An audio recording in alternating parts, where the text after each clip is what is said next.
दोस्तों अस्सलाम वालेकुम। आज सारे शहर दे विच शदीद गर्मी है, बिजली कै नहीं, लोग हुशे पैन छां ते पैन थे।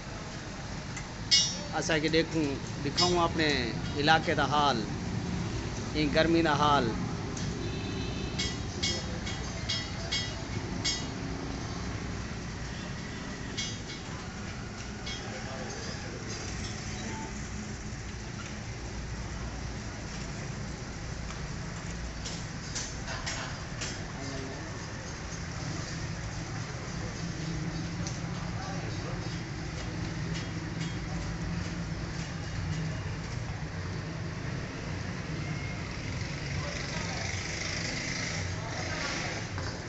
दोस्तों कोई हाथ वाले पखे झलेना पे,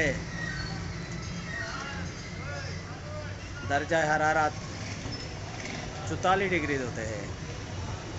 लोग सो रहे, आवाम सो रहे, सारे बेहोश हैं।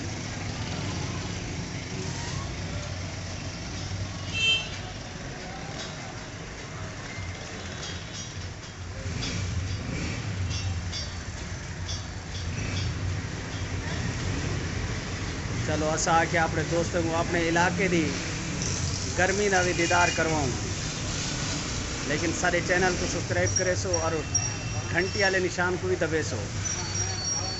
मैं तुहाडा खादिम गुलाम अकबर संजरानी, थल दमान की टीम के नाल सारे चैनल है थल दमान।